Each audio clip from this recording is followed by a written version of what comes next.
자, 이번 시간은 15강 파견법과 근로자 퇴직급여 보장법에 대해서 설명드리겠습니다.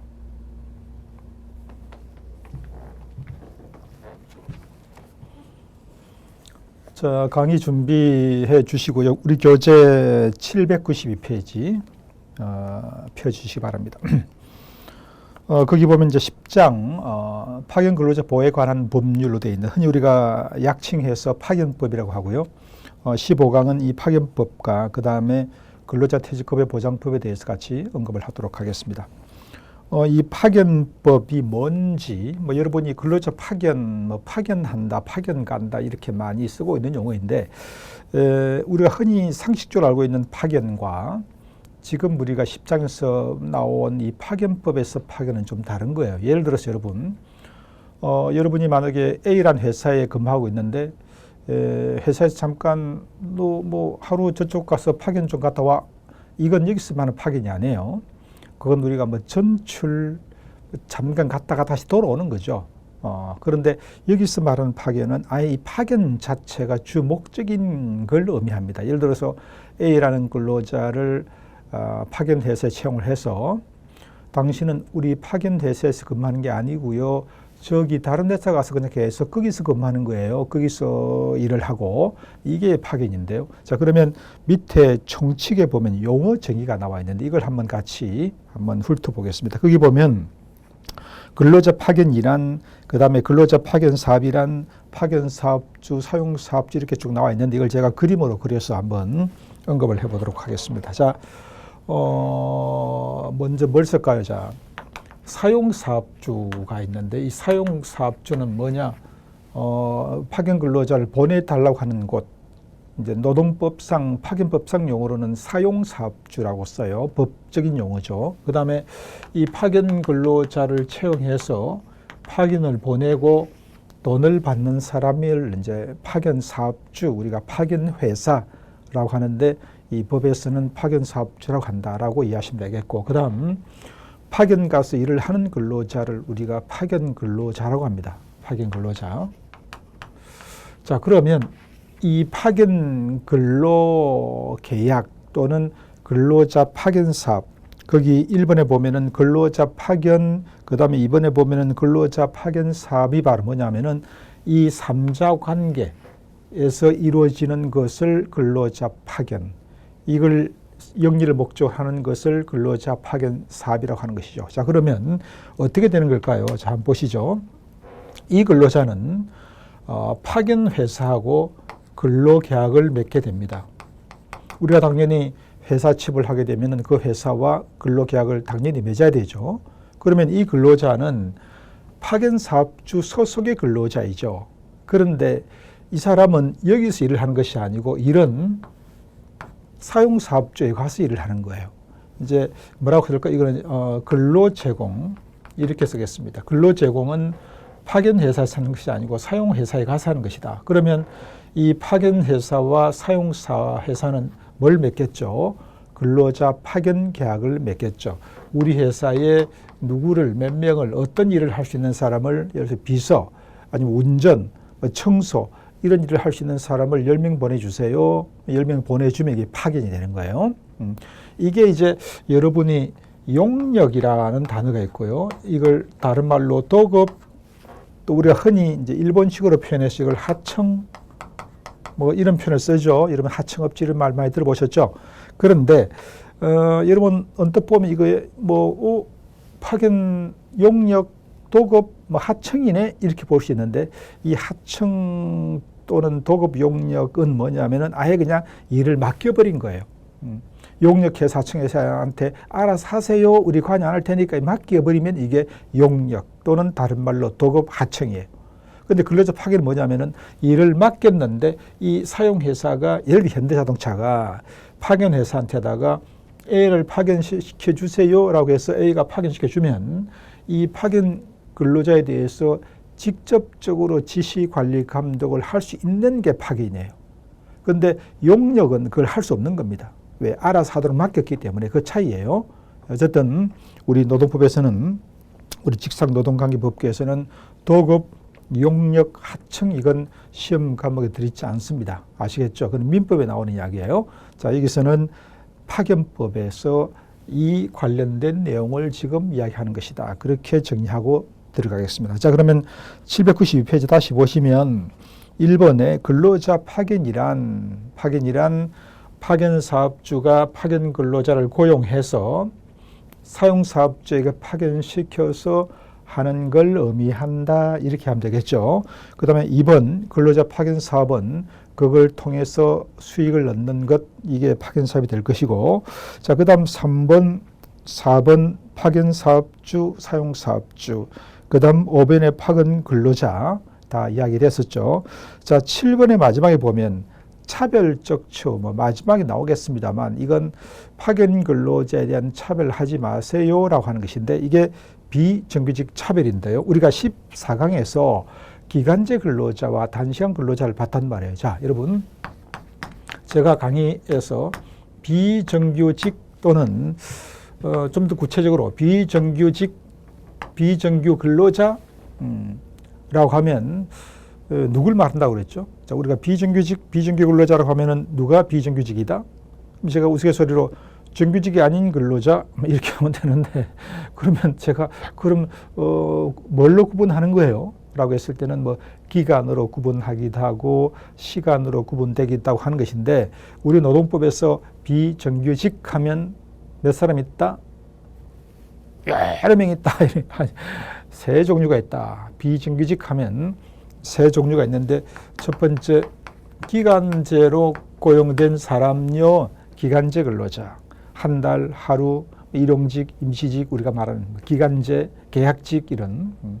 두 번째, 똑같은 일을 하는데 똑같은 운전을 하는데요, 똑같은 돌봄 업무를 하는데요, 근로시간이 좀 다른데요, 적은데요, 전 얘는 8시간 근무하는데 나는 4시간이에요. 이런 이제 단시간 근로자.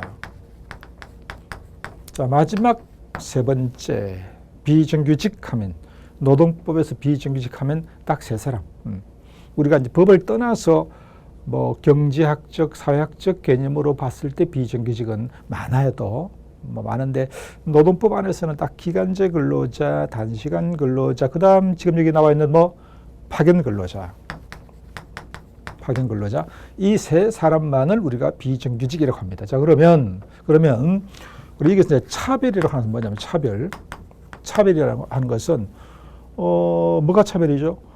예를 들어서, 자격증, 직업 상담사 1급 자격증을 갖고 있으면 자격수당 10만 원, 2급은 5만 원, 없으면 아예 안 주고, 이건 차별인 거 아닌가요? 차별 아니죠. 이거는 차이예요. 네. 차별은 뭘까요? 예를 들어서 똑같이 일을 했는데, 그 성과를 냈는데, 연말에 성과급을 주는데 당신은 성과급 100만 원, 당신은 없어. 왜 없는데 저는요? 기간제잖아, 단시간 근로자잖아, 파견 왔잖아, 즉 비정규직이잖아. 이게 차별이에요. 즉 우리 법에서는 비정규직이라는 이유로 차별할 수 있다, 없다? 없다. 그래서 이 파견 근로자에 대해서도 거기 밑에 박스 한번 보시죠. 뭐라고 되어 있나요? 임금, 성과급, 기타 복지제도 이런 걸 가지고 정규직한테는 주고 비정규는 안 주거나, 정규직은 많이 주고 비정규직 적게 주거나 이렇게 되면은 차별이 될 수가 있다, 이런 이야기예요. 좀 더 구체적으로 나중에 딱 보겠습니다. 자, 페이지 넘기시고요. 그 다음 오른쪽 페이지 보겠습니다. 자, 793페이지. 자, 오른쪽 페이지 보면 유닛 2에 그러면 이런 근로자 파견은 어떤 업무든지 할 수 있나요? 예를 들어서 아까 현대자동차 사용사업주가 우리 회사의 소나타 조립하는 생산 라인에 지금 일자리가 좀 부족하니까, 일할 사람이 필요하니까 파견해서 한테다가 100명 보내줘요. 이렇게 할 수 있느냐? 어떤 업무든지 파견 근로자를 쓸 수가 있느냐? No.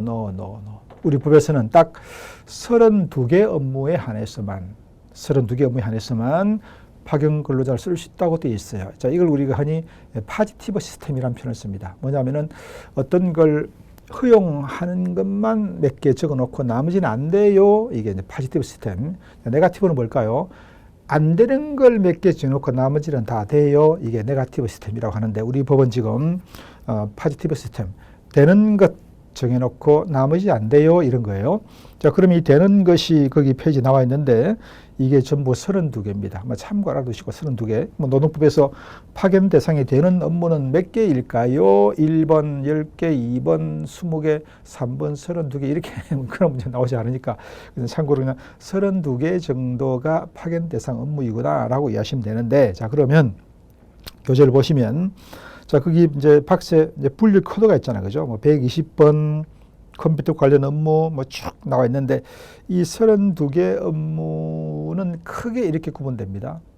자, 볼까요? 거기 1번에 보면은 컴퓨터 관련 전문가, 또 세 번째 칸에 특허 전문가, 아주 전문적인 어떤 기술이나 능력을 요하는 업무이거나 아니면 밑에 쭉 가서 한번 보시죠. 맨 밑에 칸에 보면 수의, 경비, 그 다음 위에 칸을 보면은 건물 청소, 그 다음 위를 보면 자동차 운전, 사실 누구나 할 수 있는 거잖아요. 그래서 이 파견 대상, 즉 파견이 가능한 허용 업무가 32개인데 크게 두 개로 구분되어 있어요. 아주 전문적으로 어떤 자격증이 필요하거나 아주 전문적 지식을 갖고 있는 사람이 할 수 있는 업무이거나 아니면 누구나 그냥 할 수 있는 진입 장벽이 낮은 업무이거나 두 개로 구분되어 있다고 보시면 되겠어요. 어쨌든 32개 업무가 허용되어 있다라고 하는 것, 여기서 이제 가끔 문제가 나오죠. 다음 중 파견이 허용되는 업무는 안 되는 업무는 이런 식으로 묻는 문제가 나온다고 보시면 되겠어요. 자, 그다음 다음 이제 794페이지 다음 페이지를 보면 어떻게 나와 있나요? 거기 보면 두 번째 근로자 파견 금지 업무가 나와 있습니다. 자, 그러면 앞에 나와 있던 32개는 이거는 파견이 가능한 거고요. 지금 여기 나와 있는 것은 이건 아예 안 되는 거예요. 금지, 어떤 경우도 안 돼요. 자, 그러면 1번 어떤 걸까요? 건설공사 현장에서 이루어지는 업무, 흔히 우리가 이제 건설 일용공 이런 건설 현장에서 이루어지는 업무는 파견 안 됩니다. 어쨌든 직접 고용해서 하세요 이런 거예요. 그 다음 두 번째는 근로자 공급사업. 자, 그러면 근로자 공급사업은 어느 법에서 우리가 익혔죠? 봤죠? 자, 근로자 공급사업은 직업안정법에서 직업안정 업무 중에 직업소개사업, 근로자 모집, 직업정보 제공사업, 그 중에 하나가 근로자 공급사업. 노동부 장관의 허가를 득해서 하는. 자, 이 근로자 공급사업이 국내에서 이루어질 때는 누구만 할 수 있었다고? 노동자만. 그죠? 그래서 바로 그거예요. 그걸 말하는 거예요. 자, 이 근로자 공급사업은 파견이 안 됩니다. 이런 말이고요. 자, 세 번째 선언. 배 타고 나가서 일하는 선언 업무도 파견이 안 되고요. 그 다음 네 번째 유해 위험 업무. 즉 좀 아주 해로운 신체 화학 또 아주 위험한 용광로 이런 유해 위험 업무, 또 지하 또 잠수 작업 이런 거 안 됩니다. 자, 그다음 마지막 5번에 쭉쭉 나와 있는데 거기 보면 두 번째, 세 번째는 간호조무사, 의료기사, 그다음 여객 또는 화물 자동차 운전 업무 이런 것은 파견이 안 된다. 자, 여기서 문제가 이렇게 나왔어요.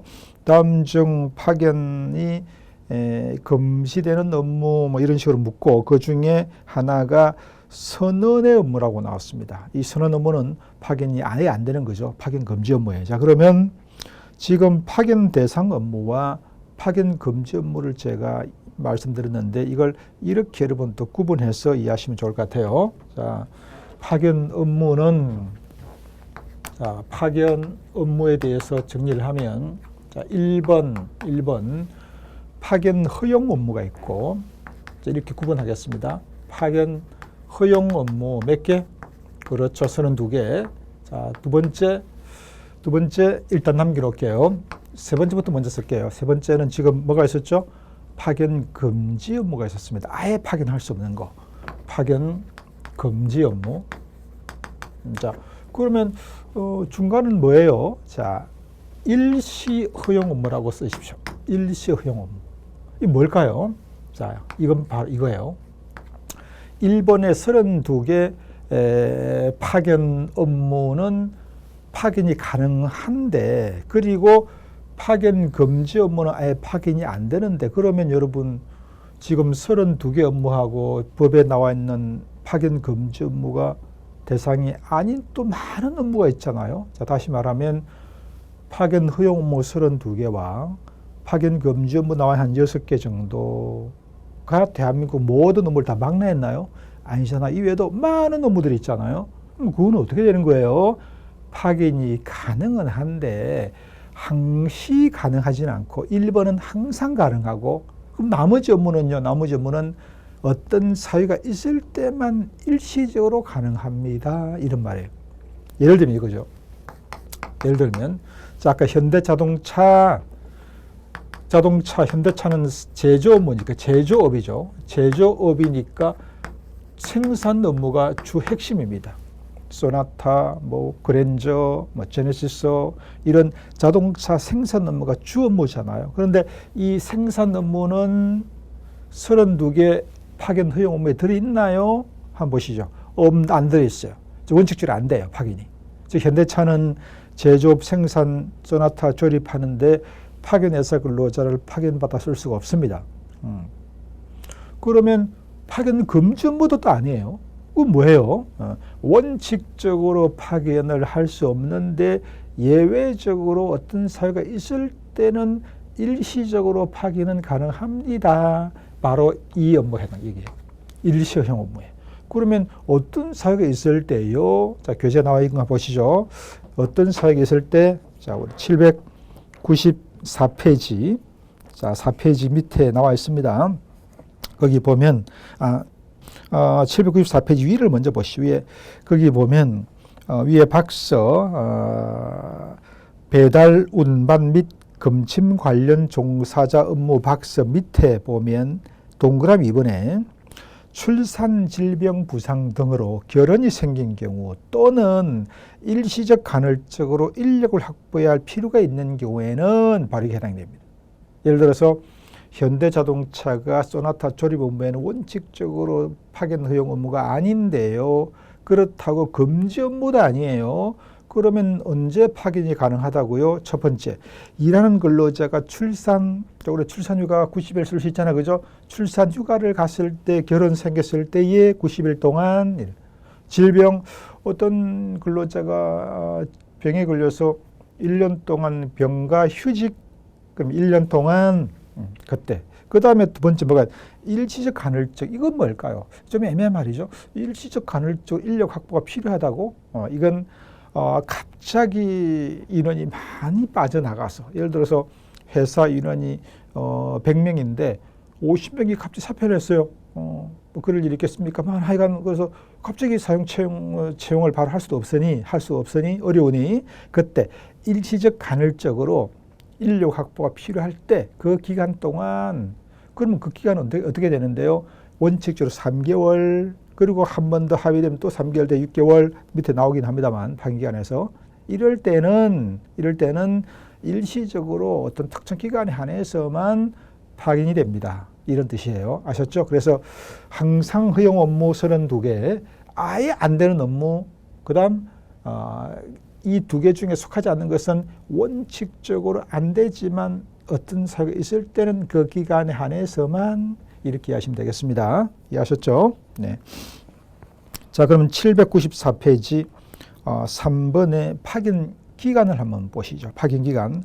자, 거기 보면 1번 파견 1년을 초과해서 안 된다. 두 번째 합쳐서 2년 넘을 수가 없다. 3번 55세 고령자는 2년 넘어도 된다. 나와 있는데 이걸 이제 제가 정리해 보면 이렇습니다. 조금 전에도 1번 언급을 했습니다만, 자, 우리가 파견 기간은 그러면 몇 년까지 파견 근로자를 쓸 수 있는 거예요?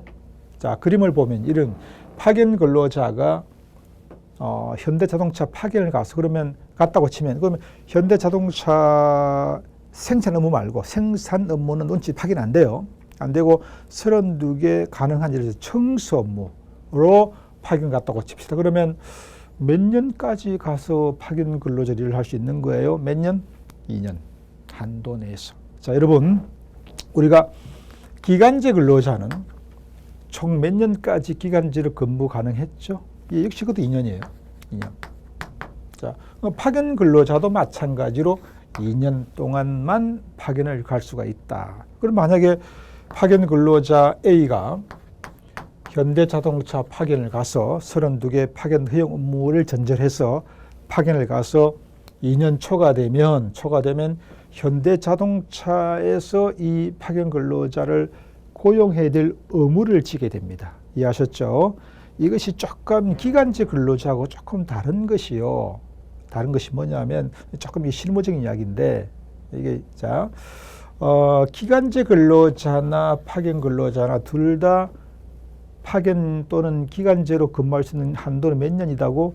2년인데 기간제 근로자하고 이 파견 근로자가 그럼 2년이 넘었을 때는 그 다음에 어떻게 되는가는 조금 달라요.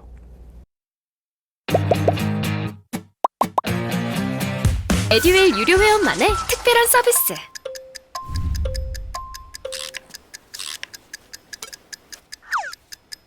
하치하차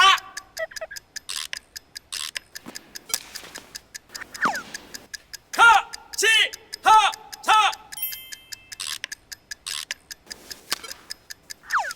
정답! 같이 하자 친구야 에듀윌 유료 회원!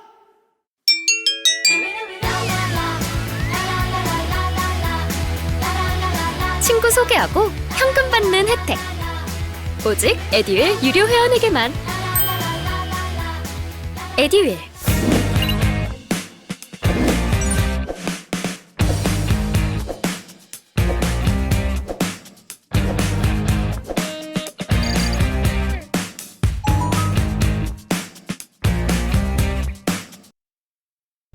다시 이 파견 근로자가 2년을 근무했다고 하는 2년이 초과되었다. 만약에 2년 초과되었다 하면 초과된 그날로 그냥 고용된 것으로 봅니다. 고용된 뭐 현대자동차면 현대자동차 근로자가 그날로 2년 초과되는 그날 현대자동차 근로자가 된 거예요. 그런데 파견 근로자는 2년 초과된다고 해서 고용된 걸로 바로 보는 게 아니고 참 이 말이 좀 재밌는 것인데 고용할 의무를 진다. 누가? 현대자동차가. 그러면 바로 고용된 걸로 본 게 아니고 이제 2년 넘었으니까 현대차가 고용해. 안 할 거야? 그러면 과태료 같은 거 무는 거야. 이렇게 되는 거예요. 조금 달라요. 아셨죠? 어쨌든 한도는 2년인데 자 그런데 이 파견 근로자는 기간제 근로자는 처음부터 바로 2년 계약을 해도 된다, 안 된다? 된다.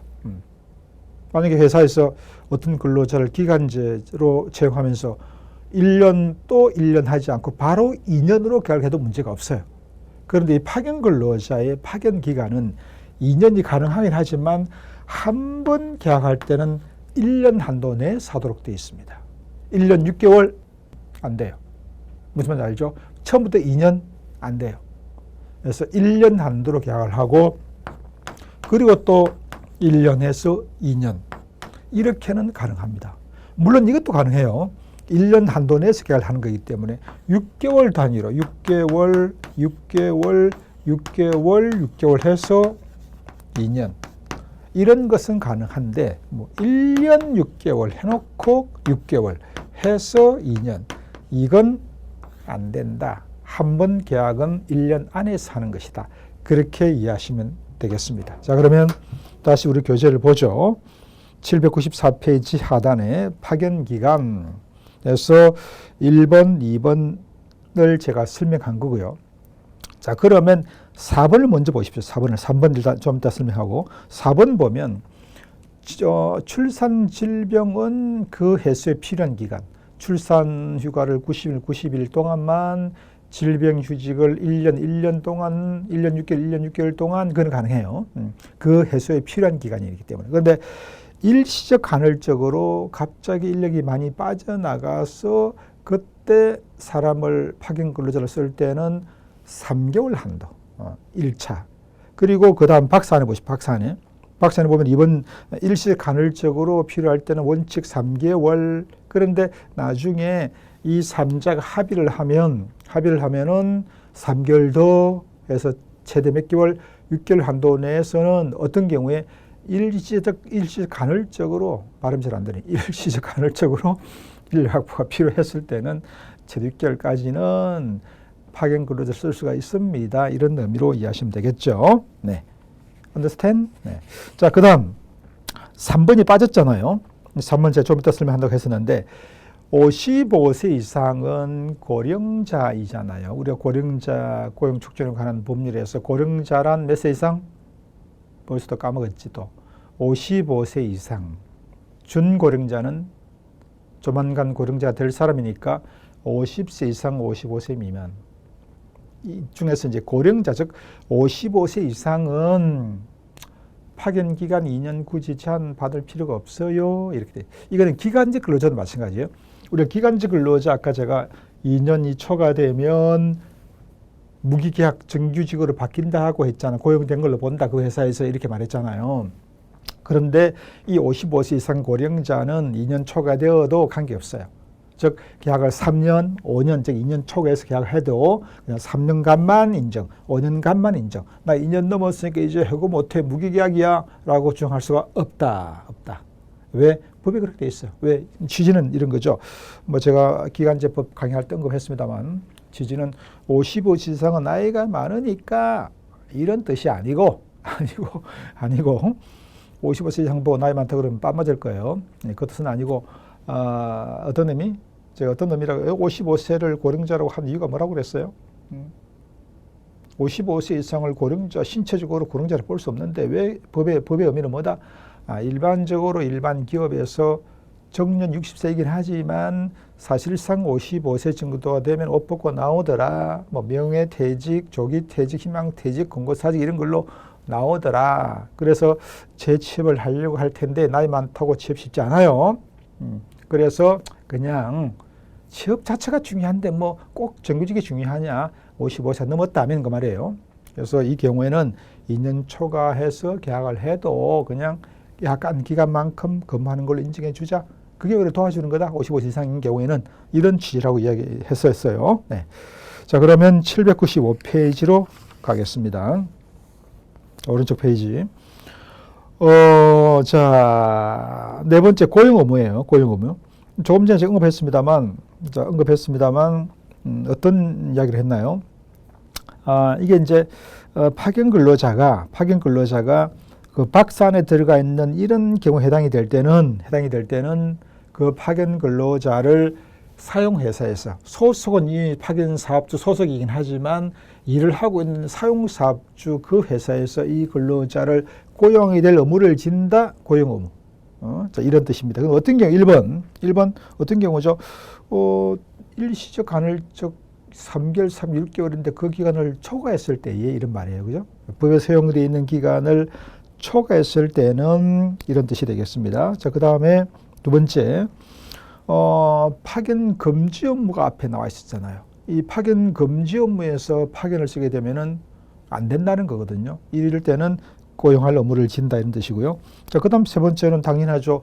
파견 근로자가 기본이 2년인데 2년을 초과해서 쓸 때는 역시 고용할 의무를 진다 이런 뜻. 자, 그 다음 네 번째는 어떤 걸까요?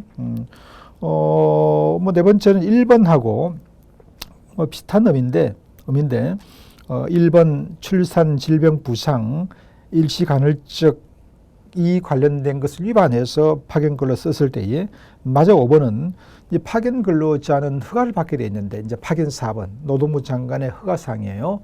우리가 근로자 공급 사업도 허가 대상이고 근로자 파견 사업도 허가 대상인데 허가를 받지 않은 무허가 업체로부터 파견 근로자를 파견받았을 때에 받았는데 이 파견 사업주가 허가를 받고 있지 않은 무허가 업체야. 이럴 때는 고용할 의무를 진다. 누가? 사용사업주가 그 말이에요. 네. 자, 그 다음 밑에 보면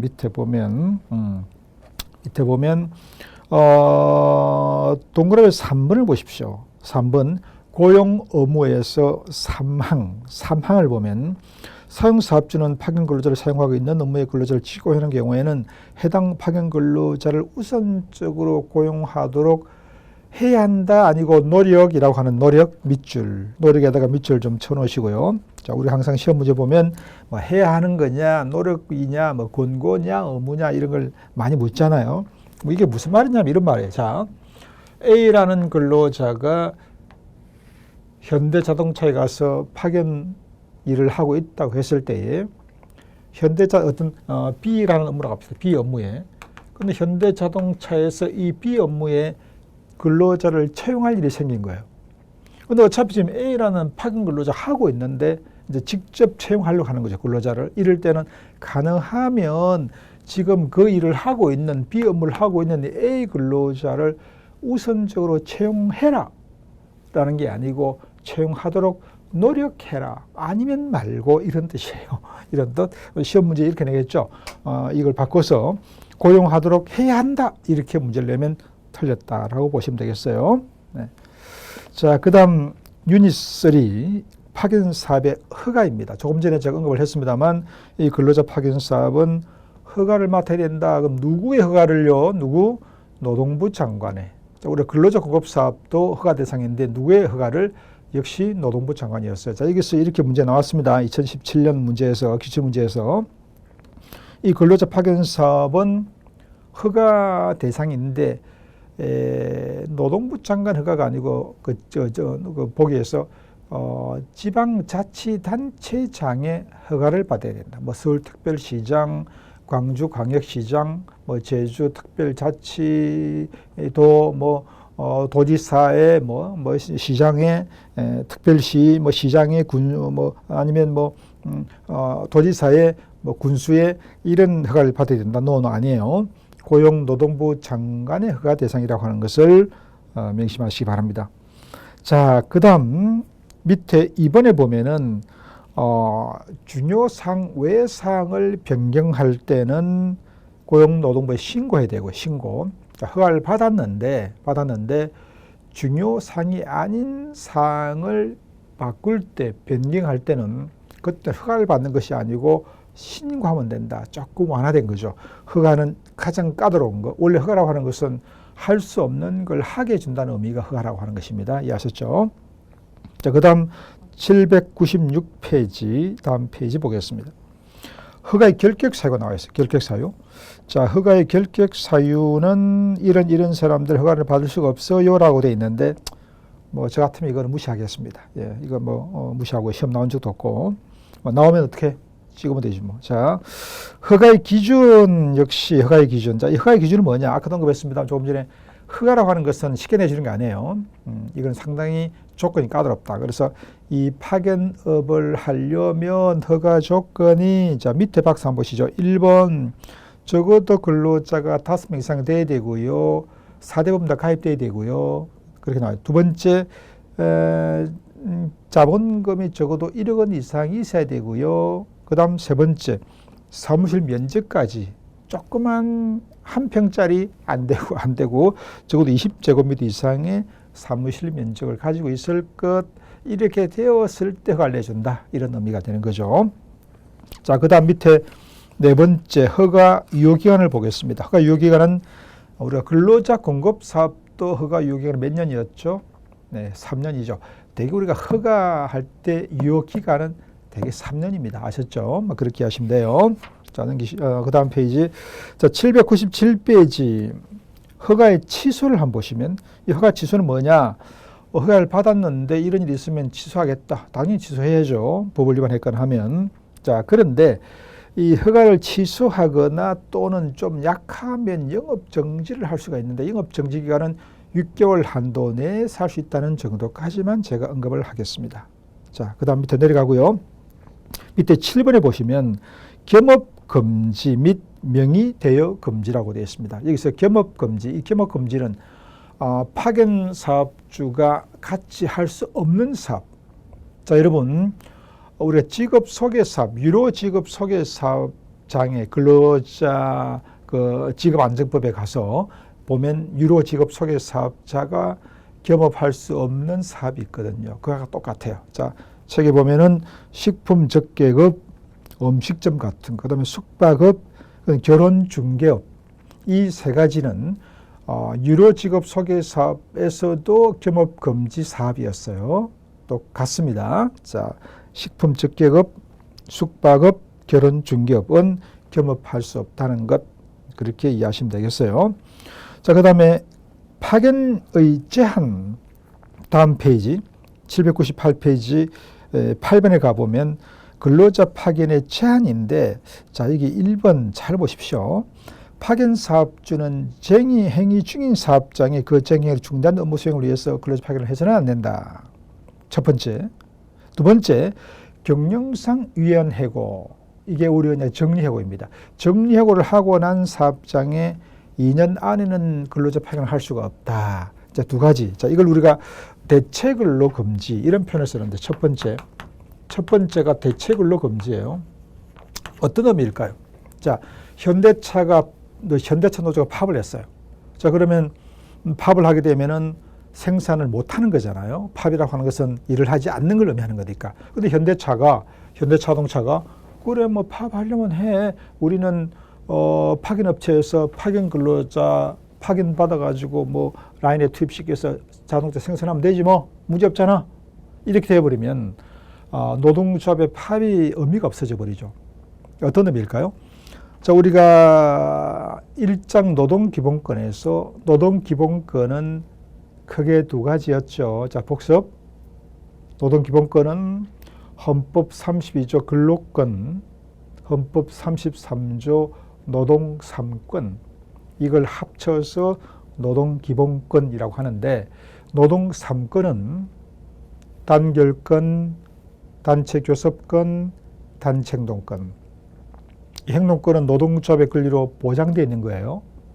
자, 헌법에서 노동조합이 필요하면 교섭하다가 안 되면 파업해도 돼라고 해놓고서 파업을 했어요.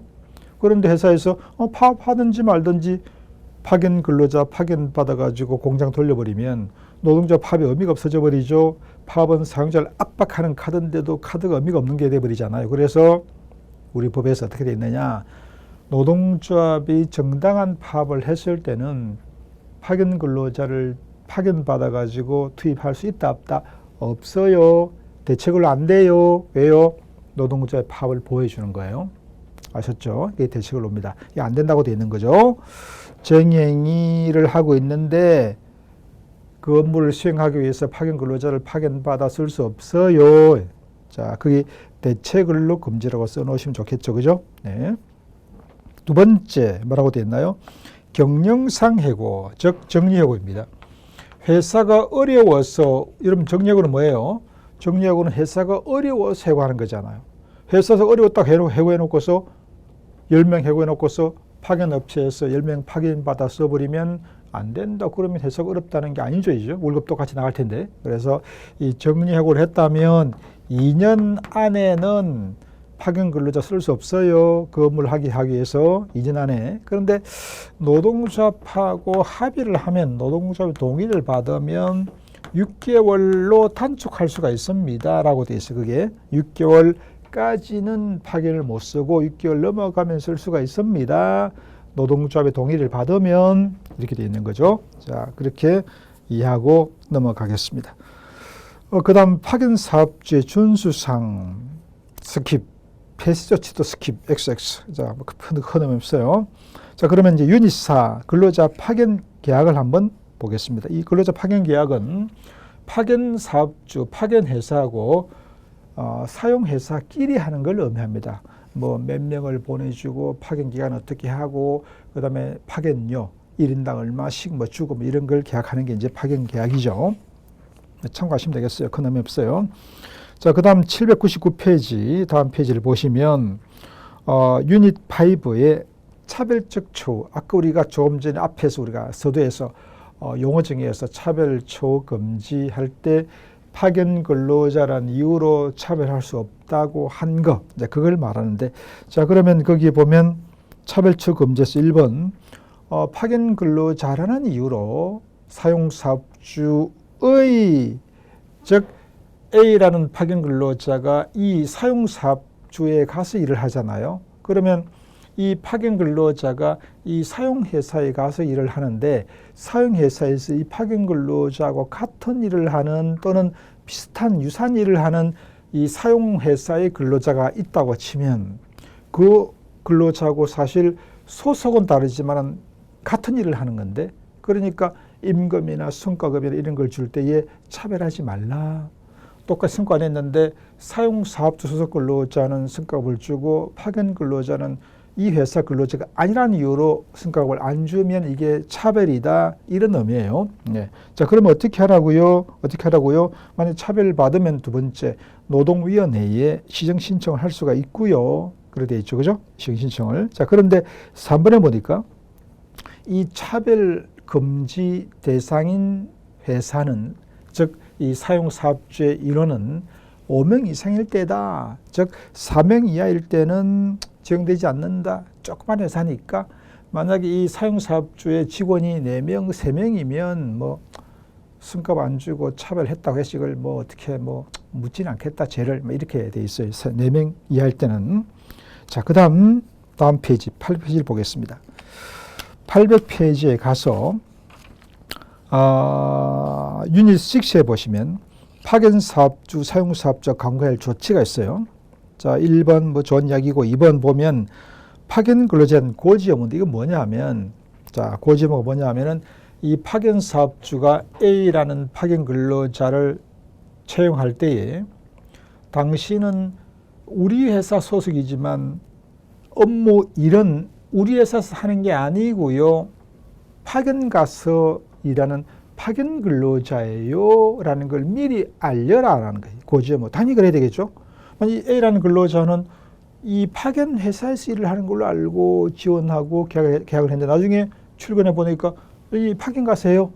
라고 하면 안 된다. 처음 채용할 때부터 당신은 여기에서 내근하는 것이 아니고 여기 가서 파견 가서 여기 가서 일을 하는 거라고 하는 파견 근로자라고 하는 것을 당연히 알리고 파견 계약을 하게 이제 근로 계약을 하게 돼 있어요. 네, 그걸 그렇게 그 의미를 이야기하고 있습니다. 자, 그다음 듀얼 유료 회원만의 남다른 서비스.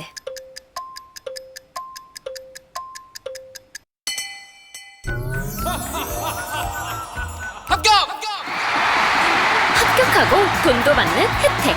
오직 에듀윌 유료 회원에게만. 에듀윌. 무료 합격!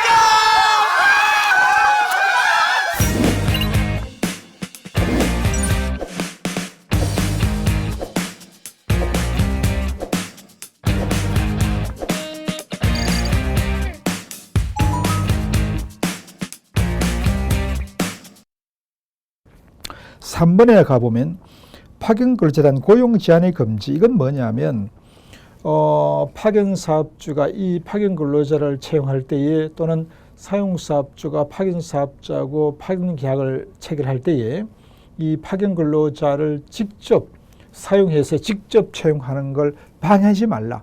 즉, 이 파견 근로자는 소속이 파견사업주이긴 하지만 사용사업주가 파견 근로자 써보니까 마음에 드는데 직접 채용해야 되겠다. 할 수 있는 거죠. 또 채용하면 되는 거니까 이걸 방해하지 말라. 이런 의미예요. 자, 그 다음 801페이지 보겠습니다. 다음 페이지 보면 5번에 보면은 파견사업 관리 책임자가 있어요. 자, 다시 말하면 이 파견사업주는 파견 근로자를 관리하기 위해서 파견사업 관리 책임자를 둬야 한다라고 되어 있는데 시험 문제에서 이걸 이렇게 바꿨습니다. 사용사업 관리 책임자를. 자, 사용사업주는 여기 있잖아요. 파견사업주, 파견 근로자를 관리하기 위해서는 파견사업주가 책임지는 것이지 뭐 사용사업주가 파견 근로자 자기 소속은 아니잖아요. 이런 얘기가 사고 있지만 그래서 이 교재에 보면은 파견사업 관리 책임자를 선임하게 돼 있지 사용사업 관리 책임자를 선임하는 게 아닙니다. 기출문제 이걸 바꿨어요. 말을. 파견사업 관리 책임자지 사용사업 관리 책임자가 아니다라고 하는 걸 기억하시기 바랍니다. 자, 마지막으로 유닛 7 법의 적용 특례인데 이게 무슨 말이냐면 자 보시죠.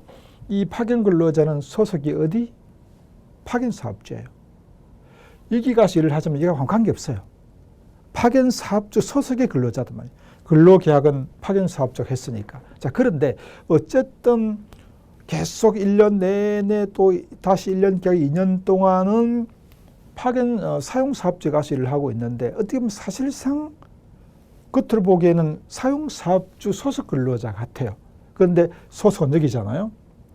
재밌게 말하면 이 파견 근로자 A는 파견 사업주의 사장은 사실 거의 볼 날이 없죠. 한번 채용할 때 면접 볼 때 한 봤을래요. 월급도 통장으로 들어올 거고 일은 여기가 사고 있으니까 1년 내내 이런 게 하겠다면 그죠? 그러니까 사실상 이 사용사업주에다가 연초가 휴가 신청도 할 거고 그러면 휴가 신청을 하면 허용은 누가 해줘야 되는 거죠? 사용사업주가 허용해 주는 거예요.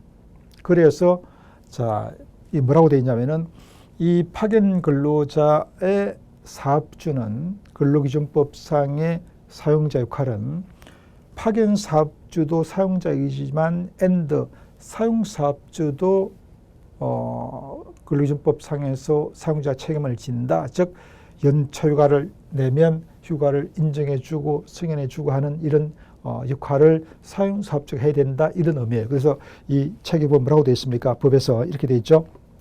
1번 보면 근로기준법의 적용에 관한 특례라고 되어 있고요. 자, 거기 보면은 파견사업주와 사용사업주를 근로기준법상의 사용자로 보아 같은 법을 적용한다라고 되어 있는 이유가 바로 이겁니다.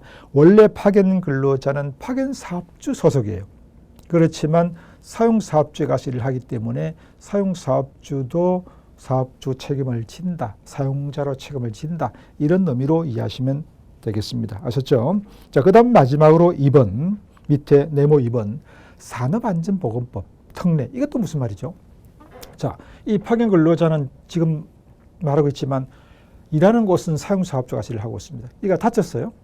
자, 그러면 소속은 파견사업주 근로자인데 그러면 이 산업안전에 대한 보상 책임은 누가 져야 되느냐? 자, 소속은 여기지만은 일은 여기가 하고 있으니까 사용사업주가 책임을 져야 한다. 이런 뜻으로 이해하시면 되겠습니다. 자, 그러면 파견법에 대한 설명은 이 정도로 마치고 다음 근로자 퇴직급여 보장법으로 넘어가도록 하죠. 페이지 804페이지를 펴겠습니다. 자, 804페이지 보시죠. 준비되셨나요? 네. 지금 여기 강의실이 오늘이 영하 10몇 도인데요. 지금 여기가 추워요. 추워서 발음이 좀 잘 안 돼요. 여러분이 거기 그렇게 막 시설이 안 좋은 곳이에요. 그럴 것 같은데 시설은 좋은 데인데 지금 히터를 안 켰어요. 네. 자, 11장 804페이지 11장 근로자 퇴직급여 보장법을 보겠습니다. 자, 1번 용어정의죠. 용어정의. 이 용어정의는 이 근로자는 어떤 의미인가요? 근로기준법의 근로자 의미입니다. 무슨 말이죠? 자, 근로기준법에서 근로자란 고용된 자만을 의미했죠. 우리가 많이 나왔어요. 어쨌든 임금, 사용자, 근로자 이 의미는 근로기준법에서 나온 그 의미 그대로 쓰는 겁니다. 이런 의미가 되겠고요. 자, 그러면 거기에 몇 번을 보느냐? 5번, 6번을 한번 보겠습니다. 6번은 퇴직급여 제도라고 되어 있어요. 퇴직급여 제도. 어디다 써볼까? 자, 퇴직급여 제도. 종래는 그냥 법정 퇴직금 제도. 1년 근무하면 30분의 평균 임금을 지급하는 그걸로 끝. 연금하고 관계없이 연금하고. 근데 이제 연금 제도가 생긴 이유가 어떤 회사가 망해버린 거예요. 퇴직금 줄 돈이 없는 거예요. 근로자가 10년 동안 일을 했는데 퇴직금을 받을 수 있는 거예요. 그래서 연금 제도를 만들어서 연금에 가입을 하고 연금을 불입하게 되면은 회사가 잘못되더라도 연금으로 받을 수가 있는 거니까 이 퇴직금 제도가 좀 더 발전됐다 이렇게 보시면 되겠는데 그러면 이 퇴직급여 제도라고 하면 1번 그냥 퇴직금 제도가 있고 이 퇴직금 제도는 법정 제도 우리가 법에서 1년 근무하면 평균임금의 31분의 이상의 금액을 퇴직금을 지급하게 돼 있는 것 무조건 받을 수가 있는 거죠. 자, 그다음 두 번째가 연금제도. 연금은 확정 급여형이 있고 급여형이 DB라고 하는 게 있고요. DB. 그다음에 세 번째 마지막으로 확정 기여형 퇴직금 제도가 있다. 이게 DC형이에요. 그래서 이 세 가지를 우리가 퇴직급여 제도다. 옛날에는 그냥 연금제도가 없었으니까 1번밖에 없었는데 연금제도가 새로 생겼다. 그렇게 보시면 되겠습니다. 자, 그럼 밑에 적용 범위. 그럼 이 퇴직금 제도는 누구한테 적용되는 거예요? 근로자 1인 이상 모든 사업장에 그 말입니다. 사장 빼고 직원이 한 명이라도 있으면 무조건 적용된다. 1년 근무하면 무조건 줘라. 이런 뜻이에요. 자, 다만 동거하는 친족, 가구 내 고용활동, 가사 도우미 같은 이런 분들한테는 적용되지 않는다. 근로기준법도 마찬가지였죠. 그죠? 자, 그렇게 보시면 되겠어요. 자, 805페이지 보겠습니다. 805페이지. 유닛 2, 퇴직급여 제도의 설정인데요. 자, 이게 보면은 이 퇴직급여 제도는 1번. 자, 당연히 이 셋 중에 하나 퇴직금 제도, 확정급여, 확정기여 셋 중에 하나는 꼭 만들어야 된다. 설정해 제도를 도입해야 된다. 이런 뜻이 되겠고. 자, 거기 보면 다만 퇴직금은 1년 이상 근무하면 무조건 지급돼야 되는데 퇴직할 때에 단 예외가 두 가지가 있다. 어떤 경우일까요? 1년이 안 됐을 때, 당연하지, 1년 이상이니까. 그 다음 두 번째, 1년 이상이 되었는데도 딱 한 예외. 주 소정 근로 시간이 15시간 미만. 우리가 기간제법에서 15시간 미만 초단시간 근로자는 주휴, 연차, 보험 3개, 건강보험, 고용보험, 우리 이제 법으로는 고용보험이죠. 고용보험, 그 다음에 2년 초가 됐을 때 무기계약 전환 제외, 그 중에 하나가 퇴직금도 제외였죠. 주당 15시간 미만자에 한해서는 퇴직금 제도가 적용되지 않는다. 이렇게 돼 있어요. 자, 그 다음 두 번째. 그러면 퇴직금은 기본적으로 어떻게 얼마를 주는데요? 이건 잘 알고 있는 1년에 대해서 31분인데 무슨 임금에? 평균임금에, 통상임금 아니고 평균임금의 31분. 흔히 우리가 한 달치라고 하는데 정확히 평균임금의 30분 이상 1년에 대해서 이렇게 되어 있고요. 자, 그 다음 두 번째, 그 3번을 보십시오. 3번. 퇴직급여 제도를 설정하는 경우에 하나의 사업에서 급여 및 부담금 신청 방법의 적용 등에 관하여 차등을 두어서는 안 된다. 이게 차등 금지 제도입니다. 자, 무슨 말일까요? 어떤 회사에서 퇴직금제 설정하면서 사무직 근로자는 30일만 1년에 30일분만 주고 생산직 근로자는 1년에 40일분을 준다. 이게 바로 차등 제도예요. 옛날에 이제 퇴직금 누진제 이런 표현을 많이 썼는데 이 누진제 전체 근로자에 대해서 똑같이 누진을 지급해 준다면 문제가 없어요. 차등이 아니니까. 그런데 누구는 인정해주고 누구는 안 해주면 이게 바로 한 회사에서 퇴직금 차등 제도에 해당이 되어서 원래 그렇게 할 수가 없다는 것을 참고하시기 바랍니다. 자, 그 다음 네 번째 보면 뭐냐? 다른 종류 퇴직금 제도로 변경할 때는 반드시 근로자 과반수의 동의를 받아야 한다. 이게 무슨 말일까요? 이런 의미예요. 어떤 근로자가 확정급여형 퇴직금에 가입되어 있는데 어떤 회사에서 확정기여형 다른 퇴직금 제도로 변경하려고 하면은 그냥 안 되고 전체 근로자 과반수의 동의를 받고 해라. 그런 뜻이 되겠습니다. 자, 다음 페이지 806페이지로 가보겠습니다. 가서 세 번째 수급권의 보호인데요. 여기서 문제가 한번 나온 적이 있습니다. 2017년에. 자, 어떤 거냐? 이 수급권, 즉 퇴직금을 받을 권리. 1년 근무하면 최소 평균임금의 30분의 퇴직금을 받을 수가 있는데 이 수급권 받을 권리는 양도하거나 너가 대신 받아 또는 이거 담보로 할 테니까 얼마 빌려주세요라고 원칙적으로 할 수 있다 없다? 없다. 없다. 맞아요. 자, 그런데 시험 문제 어떻게 나오냐면 이렇게 나왔어요. 어떤 경우에도 양도 담보로 제공할 수 없다. 어떤 경우에도 아닙니다. 밑에 2항에 보니까 박스에 뭐라고 나와 있나요? 이런 이유가 있을 때는 예외적으로 담보로 제공할 수가 있습니다. 무슨 말이죠? 담보로 제공해서 돈을 빌릴 수가 있다 이런 뜻이죠. 어떤 경우에 하나는 보기 1번 뭐라고 되어 있나요? 집이 없는 사람이 무주택자가 집을 새로 구입할 경우에 이때는 담보로 제공해서 돈을 빌릴 수가 있습니다. 그러니까 어떤 경우에도 담보로 제공할 수 없다고 하면은 틀린 것이죠. 네, 기억하시기 바랍니다. 자, 그 다음 네 번째 밑에 퇴직금 중간 정산이에요. 자, 여러분 중간 정산이 뭔지는 상식적으로 알 것 같아요. 그죠? 자, 퇴직금은 언제 받는 돈, 언제 주는 돈? 매년마다 1년 근무하면 1년치 또 1년치 아니죠. 퇴직금은 말 그대로 퇴직할 때 주는 거잖아요. 퇴직할 때. 그런데 매년마다 퇴직하지 않았는데 매년마다 퇴직금을 정산 원래 안 됩니다. 원칙적으로 퇴직금 중간 정산을 할 수 없어요.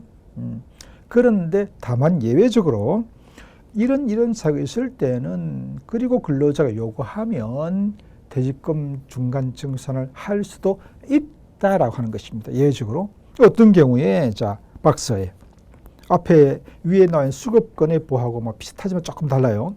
첫 번째 집이 없는 사람이 본인 명의로 집을 살 때에 자, 그 다음에 두 번째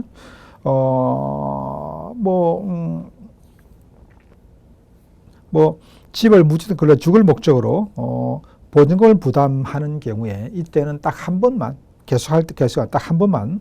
그다음 세 번째 보면 6개월 이상을 몸이 아파서 질병이나 이런 걸로 인해서 요양을 할 때에 돈이 좀 필요하겠죠, 그죠? 그래서 이런 사유가 있을 때는 퇴직금 중간 정산을 할 수가 있습니다. 이런 경우에요. 그런데 이런 사유가 없는데 근로자가 저 퇴직금 좀 정산해 주세요. 왜 저 자동차 좀 새로 바꾸고 싶어서 새 차로 사고 싶어서 바꾸고 싶어서 안 돼요. 그건 안 됩니다. 그래서 이 네 가지 이 네모 박스에 있는 사유 한해서만 퇴직금 중간 정산이 가능하다. 그 네모 박스에서 7번을 한번 볼까요? 7번. 이 7번이 뭐냐면요. 한번 보시죠. 사용자가 근로자 합의에 의해서 소형 근로시간을 1일 1시간 또는 한 주 5시간 이상 변경할 때에 무슨 말이죠? 자, 한 주 40시간 일을 하는 근로자가 한 주 30시간만 일을 하는 걸로 근로시간을 바꾼 거예요. 자, 그럼 여러분 임금은 어떻게 될까요? 임금은 당연히 축소되겠죠. 임금은 근로의 대가인데 한 주 40시간이 400만 원이면 예를 들면 30시간이면 한 달 월급이 300만 원 정도로 줄어들 것이다. 그러면 퇴직금도 줄은 거죠. 퇴직금은 퇴직 시점에서의 근로자 임금으로 계산하는 거 아니에요. 그죠? 평균임금으로. 그래서 이 경우에는 적어도 이렇게 되면 근로자 임금이 줄을 여지가 있으니 즉 퇴직금이 계속해서 줄어들 여지가 있으니 그 시점에서 근로자가 정산을 원하면 일단 정산을 해줘도 된다. 이런 의미로 이해하시면 되겠습니다. 자, 그 다음 807페이지 5번에 보면은 확정기여형 퇴직연금 제도가 나와 있는데요. 이 확정기여형 퇴직연금 제도의 중도 인출 사유가 나와 있는데 뭐냐면 자, 이거 보시죠. 퇴직급여 제도에서 연금 제도는 급여형과 기여형 두 개로 구분되는데 이 중간 정산은 법정 퇴직금 제도와 확정 기여형은 정산이 되지만 확정 급여형은 퇴직금 정산이 안 됩니다. 그래서 거기 5번에 보면 확정 기여형, DC형 정산이 가능하다. 박스 안에 있는 사유가 있으면 그런데 제가 거기에 이제 적은 글 써놨죠. 확정 급여형은 퇴직금 중간 정산 즉 중도 인출할 수 있다 없다 없다라고 되어 있습니다. 아셨죠? 만 시험 문제에서 확정 급여형 퇴직연금 제도 하에서 중간 정산이 가능하다고 하면은 틀린 거다. 이렇게 보시면 되겠어요. 자, 그럼 6번 보시죠. 개인형 퇴직연금제도 설정 대상, 이것은 IRP라고 하는데 개인형 퇴직연금제도인데 이걸 설정할 수 있는 사람은 기본적으로 퇴직금 제도에 해당되지 않는 사람도 가능합니다. 거기 보면 자영업자, 그 다음에 1년 미만인 근로자, 주당 15시간이 안 되는 근로자들도 개인형 퇴직연금제도, 즉 IRP는 설정 대상이 된다는 걸로 이해하시고 2019년에 이걸 가지고 문제를 냈었습니다. 다음 중 개인형 퇴직연금제도를 설정할 수 있는 대상에 해당하는 자는 이렇게 해서 문제를 낸 적이 있어요. 자, 그 다음에 7번 퇴직금의 시효 그리고 지급기간. 자, 퇴직금은 퇴직하고 나서 며칠 이내에 10살 이내에 무조건 지급돼야 돼요. 물론 당사 합의가 있으면 연기 가능하지만 원칙적으로 10살 이내에 근로자가 그만두면 퇴직금뿐만 아니라 임금 기타 회사가 줘야 될 모든 돈은 10살 이내에 지급하게 되어 있습니다. 자, 그 다음 소멸시효 몇 년? 3년. 우리가 임금도 소멸시효가 몇 년이었죠? 예, 3년이었어요. 자, 그렇게 같이 이해하시면 되겠습니다. 자, 그 다음 8번. 8번은 뭘까요? 퇴직금 우선 변제. 자, 우리가 근로기준법에서 나왔는데요. 회사가 망했습니다. 부도났습니다. 이것저것 청산해야 되죠. 정리해야 되죠. 공과금 내야 되고 전기요금 내야 되고 뭐 가스요금 내야 되고 가장 먼저 1순위로 뭘 주게 돼 있다? 근로자의 임금과 퇴직금.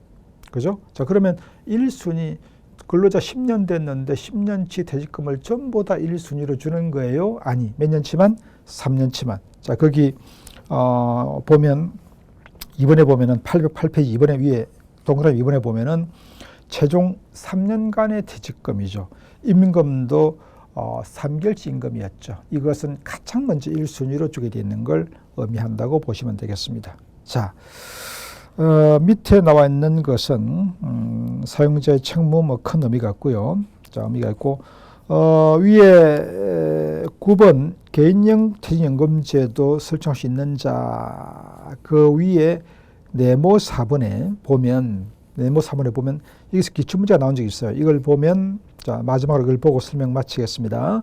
퇴직급여 등 확정 기여형 퇴직연금제도 부담금은 12분의 1에 해당하는 금액을 한다라고 되어 있는데요. 자, 위에 보면 확정급여형은 1년에 30일치를 부담하는 것이고 확정 기여형은 12분의 1, 1년 임금 총액의 12분의 1을 이제 부담하는 것인데 기출문제에서 24분의 1을 부담한다라고 낸 적이 있습니다. 틀린 것이죠.